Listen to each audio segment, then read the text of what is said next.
Hello friends, ഇന്ന് നമ്മൾ നോക്കുന്ന വീഡിയോ ബാത്റൂമിൻ്റെ അകത്ത് പ്ലംബിങ്, അതായത് ഫ്ലോറിൽ നമ്മൾ പ്ലംബിങ് കാര്യങ്ങളൊക്കെ ചെയ്യുന്ന സമയത്ത് എന്തെല്ലാം കാര്യങ്ങളാണ് ശ്രദ്ധിക്കുന്ന ഡീറ്റെയിൽസ് വീഡിയോ ആണ് നമ്മളിന്നത് ഉൾപ്പെടുത്തിയിരിക്കുന്നത്. അപ്പോൾ ഇവിടെ നമ്മൾ ഉപയോഗിച്ചിരിക്കുന്നത് ഡ്രൈനേജ് സിസ്റ്റം പോകുന്നതും വാട്ടർ ലൈനുമാണ്. ഡ്രൈനേജ് സിസ്റ്റമാണ് നമ്മളുടെ കൂടുതൽ പ്രാധാന്യം കൊടുത്ത് ചെയ്തിരിക്കുന്നത്. അപ്പോൾ നിങ്ങൾ കാണുന്ന പോലെ തന്നെ കൺസീൽഡ് ഫ്ലഷ്, അതായത് ക്ലോസറ്റ് വാൾ ഹാങ് കൊടുക്കാവുന്ന രീതിയിലുള്ള ക്ലോസറ്റിന് വേണ്ടിയിട്ടാണ് ആ 4-5 പൈപ്പ് ഭിത്തിയോട് അടുപ്പിച്ച് നിർത്തി ഞങ്ങൾക്ക് കാണാൻ സാധിക്കും. അതായത് കൺസീൽഡ് ഫ്ലഷ് വെക്കുന്ന രീതിയിലാണ്. അതായത് ഒരു കൺസീൽഡ് ഫ്ലഷ് ഭിത്തിയിൽ ഉറപ്പിച്ചതിന് ശേഷം ഒരു 4-5 കട്ട വെച്ച് കെട്ടി കൺസീൽഡ് ഫ്ലഷ് വാൾ ഹാങ് എന്ന് പറയുന്ന രീതിയിലാണ് ചെയ്യാൻ ഉദ്ദേശിക്കുന്നത്. അപ്പോൾ അതുകൊണ്ടാണ് അത്രയും പൈപ്പ് 4-5 പൈപ്പ് ഭിത്തിയോട് അടുപ്പിച്ച് നിർത്തിയിരിക്കുന്നത്.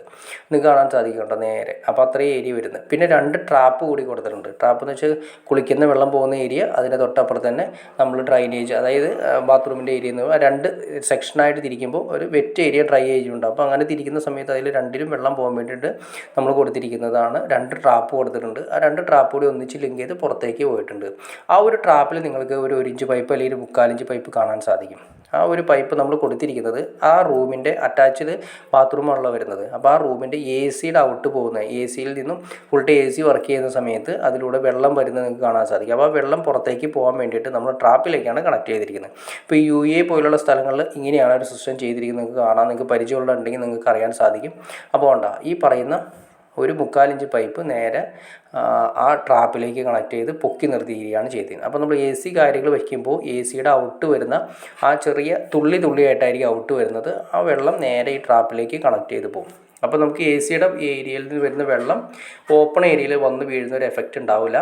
കൊതുക് കാര്യങ്ങളൊക്കെ കൂടുതൽ വരുന്നതിൻ്റെ കാരണം അതൊക്കെ തന്നെയായിരിക്കും. അപ്പോൾ അതൊക്കെ കുറയ്ക്കാനും നീറ്റായിട്ട്, അതായത് ഫുൾ അറ്റാച്ച്ഡ് ബാത്റൂമിൽ തന്നെ അറ്റാച്ച്ഡായിട്ട് വരുന്ന റൂമിൽ തന്നെ ഈ പറഞ്ഞ രീതിയിൽ AC വയ്ക്കുന്ന സമയത്ത് അതിൻ്റെ വെള്ളമോ കാര്യങ്ങളോ ഒന്നും തന്നെ പുറത്തേക്ക് വരാത്ത രീതിയിലാണ് ട്രാപ്പിലേക്ക് കണക്ട് ചെയ്ത് പുറത്തേക്ക് പോകുന്ന രീതിയിലാണ് ഇവിടെ കണക്ട് ചെയ്തിരിക്കുന്നത്. അപ്പോൾ പിന്നെ അത് കൂടാതെ തന്നെ വാഷ് ബേസിൻ്റെ ഏരിയ നമ്മൾ ആ ട്രാപ്പിലേക്ക് കണക്ട് ചെയ്തിട്ടുണ്ട്. പിന്നെ അതിലെല്ലാം തന്നെ മൊത്തത്തിൽ 2 ട്രാപ്പ് കൂടി കണക്ട് ചെയ്തിട്ട് ഒരു 3 ഇഞ്ച് ഔട്ടാണ് പുറത്തേക്ക് വരുന്നത്. ഒരു ബിൽഡിംഗ് ഏരിയ ആണ് വരുന്നത്. ഒരു 15 റൂമുകളൊക്കെ വരുന്ന 15 റൂമുകളും ഒരു 5 വീട് വരുന്ന രീതിയിൽ ചെയ്തിരിക്കുന്ന ഏരിയ. അപ്പോൾ അതിൽ പുറത്തേക്ക് ഡ്രൈനേജ് പോകാൻ വേണ്ടിയിട്ട്, കുളിക്കേണ്ട വെള്ളം പോകാൻ വേണ്ടിയിട്ട് 3 ഇഞ്ച് പൈപ്പാണ് കൊടുത്തിരിക്കുന്നത്. 4 ഇഞ്ച് പൈപ്പ് നമ്മുടെ ക്ലോസറ്റിന്, അതായത് നമ്മുടെ ക്ലോസറ്റിൻ്റെ ഏരിയയിൽ ഡ്രൈനേജ് സിസ്റ്റത്തിന് വേണ്ടി 4 ഇഞ്ച് പൈപ്പും 3 ഇഞ്ച് പൈപ്പ് നമ്മുടെ ട്രാപ്പ് ഏരിയയ്ക്കുമാണ് കൊടുത്തിരിക്കുന്നത്. പിന്നെ വാട്ടർ ലൈൻ നമ്മളിവിടെ ചെയ്തിട്ടില്ല, നമ്മൾ ഓൾറെഡി ക്ലിയർ ചെയ്തിട്ടിട്ടുണ്ട്. അത് ക്ലിയർ ചെയ്യാൻ വേണ്ടിയിട്ടാണ് ചെയ്തിരിക്കുന്നത്. അപ്പോൾ ഏകദേശം പിന്നെ നിങ്ങൾക്കൊരു കാര്യം മനസ്സിലാക്കാൻ സാധിക്കും, എല്ലാം തന്നെ കൺസീൽഡ് ഈ പറയുന്ന ട്രാപ്പ് കാര്യങ്ങളൊന്നും തന്നെ മെഷർമെൻറ്റ് തെറ്റി പോകാതിരിക്കാൻ വേണ്ടിയിട്ട് കോൺക്രീറ്റ് ചെയ്ത് ഉറപ്പിച്ചിരിക്കുന്നത് കാണാൻ സാധിക്കും. അത് വളരെ നല്ലൊരു ഐഡിയയാണ്. കാരണം നമ്മുടെ മെഷർമെൻറ്റ് കാര്യങ്ങളൊക്കെ തെറ്റി പോകാതിരിക്കുന്നതിന് ഇതുപോലെ കോൺക്രീറ്റ് ചെയ്ത് ഉറപ്പിക്കുക. ഒരിക്കലും ഡ്രില്ല് ചെയ്ത് സാഡിൽ വെച്ച് ഉറപ്പിക്കരുത്. കാരണം എന്തുകൊണ്ടെന്ന് വെച്ചാൽ ഡ്രില്ല് ചെയ്യുന്ന സമയത്ത് ഡ്രില്ല് ചെയ്യുന്ന ഏരിയകളിൽ ലീക്ക് വരാനുള്ള ചാൻസ്, എന്തെങ്കിലും ഒരു റിസ്ക് വന്നു കഴിഞ്ഞാൽ ഡ്രില്ല് ചെയ്ത ഏരിയയിൽ കൂടെ ഫിഷറിലോ കൂടെ ലീക്ക് വരാം. താഴത്തെ ഫ്ലോറിലോ അല്ലെങ്കിൽ താഴത്തെ റൂമുകളിലോ നമുക്ക് ലീക്ക് കാണാൻ സാധിക്കും. അതൊക്കെ ഒഴിവാക്കാൻ വേണ്ടിയിട്ടാണ് നമുക്ക് ഇതുപോലെ നീറ്റായിട്ട് ചെയ്താൽ ഒരിക്കലും വെള്ളം അതിൽ കെട്ടിക്കിടന്ന് ഉള്ള പ്രശ്നങ്ങളോ അല്ലെങ്കിൽ ഈ പറഞ്ഞ പോലെ തന്നെ അതിലൂടെ ബാത്റൂമിൻ്റെ മുകളിലത്തെ ഫ്ലോറിൽ നിന്നും താഴെയാണ് നമുക്ക് കൂടുതൽ എഫക്റ്റ് ചെയ്യുന്നത്. താഴത്തെ ഫ്ലോറിലൊക്കെ നമുക്ക് താഴെ മുകളിൽ ബാത്റൂം ഉണ്ടെങ്കിൽ നമുക്ക് അതിന് നനവ് കാണുന്നത് കുറേയൊക്കെ ഡ്രില്ല് ചെയ്ത് ഇതുപോലെ തന്നെ സാഡിൽ ഉറപ്പിക്കുന്നതാണ്. അതായത് വേറെ ഒന്നുമല്ല, ആ പൈപ്പുകൾ അനങ്ങി പോകാതിരിക്കാൻ വേണ്ടി ഡ്രില്ല് ചെയ്യരുത്. ഒരിക്കലും ഡ്രില്ല് ചെയ്യാതിരിക്കുക.